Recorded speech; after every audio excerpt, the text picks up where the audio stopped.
ಕಸದ ಸಮಸ್ಯೆಗೆ ಬಿಬಿಎಂಪಿ ಹೊಸ ಪ್ಲಾನ್. ಬೆಂಗಳೂರಿಗರ ಜೇಬಿಗೆ ಕತ್ತರಿ ಹಾಕಲು ಬಿಬಿಎಂಪಿ ಸಜ್ಜು. ಆಸ್ತಿ ತೆರಿಗೆ ಜೊತೆಗೆ ಕಸದ ಶುಲ್ಕವನ್ನು ಸಂಗ್ರಹ. ಪ್ರತಿ ಕೆಜಿ ತ್ಯಾಜ್ಯಕ್ಕೆ 12 ರು ಸೆಸ್ ವಿಧಿಸಲು ಚಿಂತನೆ. ಬೆಂಗಳೂರಿನಲ್ಲಿ ಕಸದ ಸಮಸ್ಯೆ ಇವತ್ತು ನೆನ್ನೆದಲ್ಲ. ದಿನ ಬೆಳಗಾದ್ರೆ ರೋಡ್ ಸೈಡ್ ನಲ್ಲಿ ಎಲ್ಲೆಂದರಲ್ಲಿ ಕಸ ಎಸೆದು ಹೋಗ್ತಾರೆ. ಕಸದ ರಾಶಿಗಳನ್ನು ಅಲ್ಲಲ್ಲಿ ಕಾಣುವುದು ಸರ್ವೇ ಸಾಮಾನ್ಯವಾಗಿದೆ. ಈ ಸಮಸ್ಯೆಗೆ ಪರಿಹಾರವೂ ಇಲ್ಲ, ನಿಯಂತ್ರಣವೂ ಇಲ್ಲ. ಕಸದ ವಿಷಯವಾಗಿ ಬಿಬಿಎಂಪಿಗೆ ತಲೆನೋವಾಗಿ ಪರಿಣಮಿಸಿದೆ. ಇದಕ್ಕಾಗಿಯೇ ಬಿಬಿಎಂಪಿ ಒಂದು ಹೊಸ ತಂತ್ರವನ್ನು ಜಾರಿಗೆ ತರುವಲ್ಲಿ ಪ್ಲಾನ್ ಮಾಡುತ್ತಿದೆ. ಅದೇನೆಂದರೆ ಬೆಂಗಳೂರಿನ ಪ್ರತಿ ಮನೆಯಿಂದ ಕಸ ಸಂಗ್ರಹಿಸಲು ಶುಲ್ಕ ವಸೂಲಿ ಮಾಡಬೇಕು ಎಂದು ಸರ್ಕಾರಕ್ಕೆ ಪ್ರಸ್ತಾವನೆ ಸಲ್ಲಿಕೆ ಮಾಡಿದೆ. ಮನೆಯಿಂದ ಕಸ ಸಂಗ್ರಹಿಸಿ ದ್ವಿತೀಯ ಹಂತದ ವರ್ಗಾವಣೆ ಕೇಂದ್ರಗಳಿಗೆ ಸಾಗಣೆ ಮಾಡಲಾಗುತ್ತದೆ. ಈ ಕೇಂದ್ರಗಳಿಂದ ಸಂಸ್ಕರಣಾ ಘಟಕಗಳಿಗೆ ದ್ವಿತೀಯ ಹಂತದ ಸಾಗಣೆ ಒಳಗೊಂಡ ಪ್ಯಾಕೇಜ್ ಇದಾಗಿದ್ದು, ಪ್ರತಿ ಮನೆಯಿಂದ ಕಸ ಸಂಗ್ರಹದ ಶುಲ್ಕ ವಸೂಲಿ ಮಾಡುವುದರಿಂದ ಬ್ಲ್ಯಾಕ್ ಸ್ಪಾಟ್ಗಳ ಸಂಖ್ಯೆ ಇಳಿಮುಖ ಆಗುವ ಸಾಧ್ಯತೆ ಇದೆ ಎನ್ನಲಾಗಿದೆ.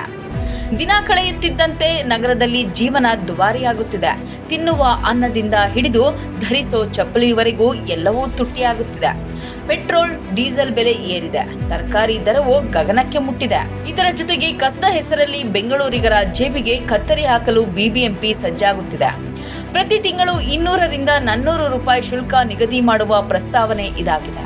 ಆಸ್ತಿ ತೆರಿಗೆ ಜೊತೆಗೆ ಕಸದ ಶುಲ್ಕವನ್ನ ಸಂಗ್ರಹ ಮಾಡೋದರ ಬಗ್ಗೆ ಬಿಬಿಎಂಪಿ ಚಿಂತನೆ ಮಾಡಿತ್ತು.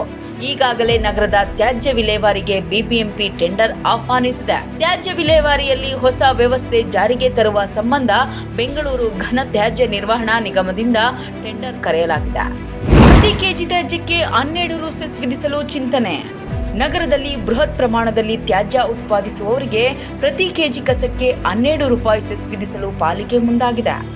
ಮಾಧ್ಯಮಗಳೊಂದಿಗೆ ಮಾತನಾಡಿರುವ ಬಿಬಿಎಂಪಿ ಮುಖ್ಯ ಆಯುಕ್ತ ತುಷಾರ್ ಗಿರಿನಾಥ್ ರವರು, ಅಪಾರ್ಟ್ಮೆಂಟ್ಗಳು, ಹೋಟೆಲ್ಗಳು ಮತ್ತು ಮಾಲ್ಗಳು ಪ್ರತಿನಿತ್ಯ 100 ಕೆಜಿಗೂ ಹೆಚ್ಚು ತ್ಯಾಜ್ಯವನ್ನು ಉತ್ಪಾದಿಸಿ ಬಿಬಿಎಂಪಿಯ ಕಾಂಪ್ಯಾಕ್ಟರ್ಗಳಿಗೆ ಕಳುಹಿಸುತ್ತಿವೆ. ಇದರಿಂದ ಕಸ ಸಂಗ್ರಹ ವ್ಯವಸ್ಥೆಯ ಮೇಲೆ ಹೊರೆ ಹೆಚ್ಚುತ್ತಿದೆ. ಹೀಗಾಗಿ ಅದನ್ನು ನಿಯಂತ್ರಿಸಲು ಉದ್ದೇಶಿತ ಸೆಸ್ ಪ್ರಸ್ತಾವನೆಯನ್ನು ಸರ್ಕಾರದ ಮುಂದಿಡಲಾಗಿದೆ ಎಂದು ಹೇಳಿದ್ದಾರೆ. ಘನತ್ಯಾಜ್ಯ ವಿಲೇವಾರಿ ನಿಯಮದ ಪ್ರಕಾರ ಮನೆಯಿಂದ ಕಸ ಸಂಗ್ರಹಿಸಿ ವಿಲೇವಾರಿ ಮಾಡುವುದು ಬಿಬಿಎಂಪಿ ಜವಾಬ್ದಾರಿಯಾಗಿದೆ. ಆದರೆ ನಗರದಲ್ಲಿ ಅನಧಿಕೃತವಾಗಿ ಹೋಟೆಲ್ಗಳು ಸೇರಿದಂತೆ ಸಗಟು ತ್ಯಾಜ್ಯ ಉತ್ಪಾದಕರು ಬಿಬಿಎಂಪಿಗೆ ತಮ್ಮ ಕಸ ಹಾಕುತ್ತಿದ್ದಾರೆ. ಇದರಿಂದ ಬಿಬಿಎಂಪಿಗೆ ಕಸ ವಿಲೇವಾರಿ ಹೆಚ್ಚಾಗಿ ಸಮಸ್ಯೆ ಆಗುತ್ತಿದೆ. 2025 ರಿಂದ ಕಸ ಶುಲ್ಕ ವಸೂಲಿಗೆ ಬೆಂಗಳೂರು ಘನತ್ಯಾಜ್ಯ ನಿರ್ವಹಣೆಯಿಂದ ಪ್ರಸ್ತಾವನೆ ಸಲ್ಲಿಕೆ ಮಾಡಿದೆ. ಬೆಂಗಳೂರಿನ 46 ಲಕ್ಷ ಮನೆಗಳಿಂದ ಶುಲ್ಕ ವಸೂಲಿ ಸಂಗ್ರಹಕ್ಕೆ ಪ್ರಸ್ತಾವನೆ ಸಲ್ಲಿಕೆ ಮಾಡಿದ್ದು, 2025-26ನೇ ಆರ್ಥಿಕ ವರ್ಷದಿಂದ ಈ ಮಾದರಿಯ ಶುಲ್ಕ ವಸೂಲಾತಿಗೆ ನಿರ್ಧಾರ ಮಾಡಿದ್ದು, ಬಿಬಿಎಂಪಿ ಪ್ರಸ್ತಾವನೆಗೆ ಸರ್ಕಾರ ಸದ್ಯಕ್ಕೆ ಒಪ್ಪಿಗೆ ನೀಡಿಲ್ಲ ಎನ್ನಲಾಗಿದೆ. ಬಿಬಿಎಂಪಿಯ ನಿರ್ಧಾರವನ್ನು ಬೆಂಗಳೂರಿನ ಜನರು ಎಷ್ಟರ ಮಟ್ಟಿಗೆ ಇದನ್ನು ಒಪ್ಪಿಕೊಳ್ತಾರೆ? ಕಸದ ನಿಯಂತ್ರಣ ಇದರಿಂದ ಬಗೆಹರಿಯುತ್ತದಾ ಎಂದು ಕಾದು ನೋಡಬೇಕಾಗಿದೆ.